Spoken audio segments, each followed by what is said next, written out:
आप सभी का स्वागत है इस नई वीडियो में, जिसमें हम लोग बात करने जा रहे हैं संसदीय प्रक्रियाओं के बारे में।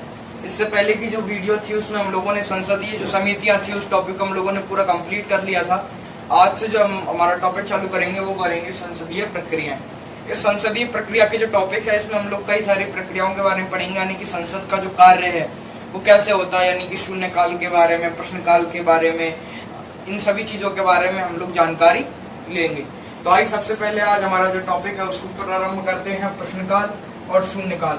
आज हम इन दो टॉपिकों के बारे में पढ़ेंगे और कल और अगली जो वीडियो अभी आएगी उसमें हम अन्य टॉपिकों के बारे में पढ़ेंगे।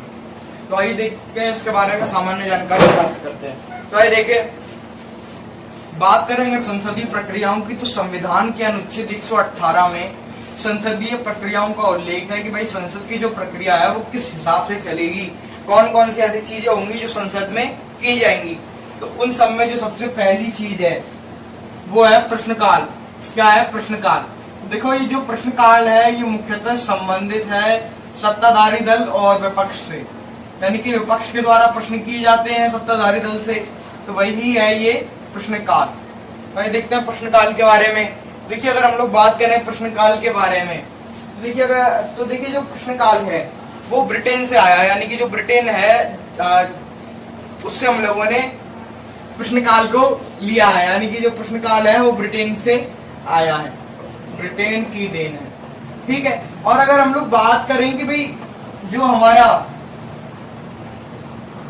समय होता है, क्योंकि देखिए संसद की जो कार्रवाई होती है वो किसी निश्चित दिन पर होती है, यानी कि संसद की कार्रवाई का दिन तय किया जाता है कि भाई 25 जनवरी को या 25 मार्च को संसद की कार्रवाई की जाएगी। तो इस तरीके से जो दिन है वो निश्चित किए जाते हैं संसद की कार्रवाई के लिए।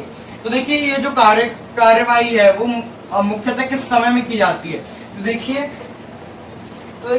जैसे कि ये जो कार्रवाई है इसका टाइम ड्यूरेशन फिक्स किया जाता है। ऐसे कभी फिक्स नहीं किया जाता कि भाई 11 से 12 तक की जाएगी या 5 से 6 के बीच में की जाएगी या 7 से 8 के बीच में की जाएगी। ऐसा कभी भी नहीं किया जाता है। इसका हमेशा टाइम ड्यूरेशन फिक्स किया जाता है कि भाई 1 घंटे होगी, 2 घंटे होगी, 4 घंटे होगी, क्योंकि संसद की जो कार्रवाई है उसमें कई सारे विघ्न उत्पन्न हो सकते हैं और जब भी संसद की कार्रवाई चालू होती है तभी से यह काल चालू होते हैं। देखिए, अगर इसकी बात करें तो ये जो प्रश्नकाल है इसका जो काल है, यानी कि इसका जो समय है ये 1 घंटे तक चलेगा। और ये 1 घंटे कब है? प्रारंभ में, यानी कि संसद की कार्रवाई प्रारंभ होते ही प्रश्नकाल प्रारंभ होता है। और प्रश्नकाल कितनी देर तक चलता है? 1 घंटे तक। प्रारंभ का जो 1 घंटा होता है वो प्रश्नकाल का होता है। ठीक है।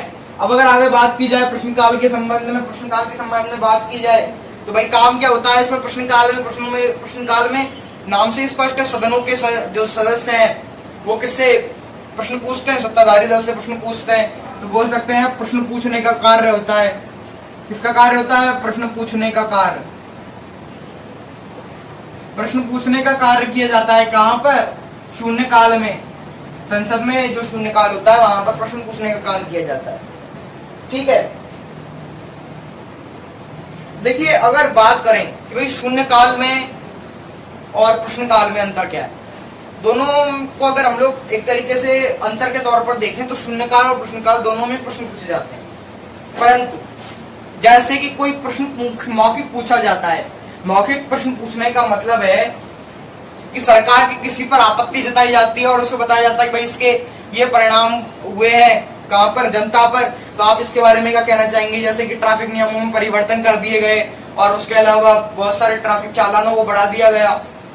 तो विपक्ष पूछ सकता है सत्ताधारी दल से कि भाई आप इसके संबंध में क्या कहना चाहते हैं। तो ये तो हुआ मौखिक प्रश्न, और ये जो मौखिक प्रश्न है इसका उत्तर भी मौखिक दिया जाएगा। तो ये जो इस प्रकार के जो प्रश्न है वो प्रश्न पूछे जाते हैं प्रश्नकाल में। तो इसी के आधार पर जो प्रश्न है उन्हें 3 भागों में विभाजित किया जाता है। उन तीनों भागों को पहले हम लोग उनकी संवैधानिक भाषा लिखेंगे कि भाई उन्हें संविधान में क्या कहा गया है, उसके बाद हम उन्हें सिंपल रूप से समझेंगे। तो आइए देखते हैं। तो देखिए, अगर बात की जाए कि भाई प्रश्नकाल के संबंध में कि भाई प्रश्नकाल में कौन, तो देखिए इसमें लिखा हुआ है तारांकिक प्रश्न, और दूसरा जो है होता है वो होता है अतारांकिक प्रश्न। क्या होता है? अतारांकित प्रश्न। ये प्रश्नों के प्रकार हैं। और तीसरा होता है अल्प सूचना प्रश्न। कौन सा? अल्प सूचना प्रश्न। ये प्रश्नों के प्रकार हैं जो कि प्रश्नकाल में पूछे जाते हैं।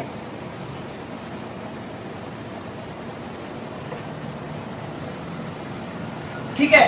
अब अगर बात की जाए कि भाई इन तारांकित प्रश्न क्या होता है, तारांकित प्रश्न क्या होता है, अल्प सूचना पत्र होते क्या है प्रश्न। तो कि अगर बात की जाए तारांकित प्रश्न के बारे में, तो तारांकित प्रश्न का मतलब होता है कि इसमें प्रश्न भी मौखिक पूछा जाएगा, उत्तर भी मौखिक ही दिया जाएगा। जैसे कि प्रश्न पूछा गया कि भाई आपने यातायात नियमों में जो सख्ती लाए हैं, जिससे कि बहुत सारा आपने चालान लगाया है, उसके बारे में जनता को बहुत परेशानी हो रही है, आप इसका उत्तर दीजिए। तो ये उत्तर मौखिक दिया जाएगा, प्रश्न भी मौखिक पूछा गया है। ठीक है।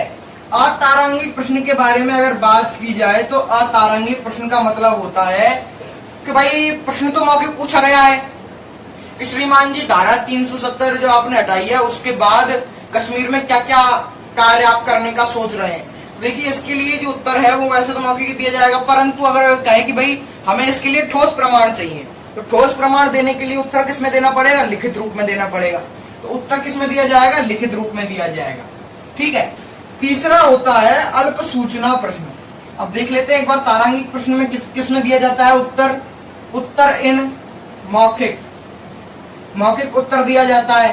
बात करें तारांकित प्रश्न की तो उत्तर इन लिखित, किसमें दिया जाएगा उत्तर, उत्तर दिया जाएगा लिखित में। ठीक है। अल्प सूचना प्रश्न की बात की जाए तो इसमें जो उत्तर है वो किसमें दिया जाएगा, या तो मौखिक में, मतलब मौखिक व लिखित, मौखिक व लिखित दोनों में दिया जाएगा इसमें उत्तर। कौन सा ये अल्प सूचना प्रश्न है, इसमें जो उत्तर है वो मौखिक व लिखित दोनों में दिया जाएगा अल्प सूचना प्रश्न में। और देखिए अगर आपको कोई ऐसा प्रश्न पूछना है भाई जिसके बारे में आपको बहुत सारे डाटा की जरूरत है, यानी कि आप उनसे कोई डाटा मांगना चाहते हैं, जैसे कि भाई कि इससे पहले का जो एकेडमिक ईयर था उसमें ऐसे कितने बालक थे जिन्होंने ग्रेजुएशन कंप्लीट किया था, ये एक आंकड़ा है। अब ये आंकड़ा अगर आप सरकार से मांगना चाहते हैं तो आपको उन्हें कुछ समय का मोहलत देना पड़ेगा। अब कुछ समय की मोहलत यानी कि उन्हें 10 से 12 दिन पहले आपको बताना पड़ेगा कि भाई हमें ये आंकड़ा चाहिए, तो वो आंकड़ा साथ में थोड़ा ना लेके आएंगे, वो अगर आप उनसे पहले कहेंगे तो वो आंकड़ा लेकर आएंगे। ठीक है। अब आगे देखते हैं।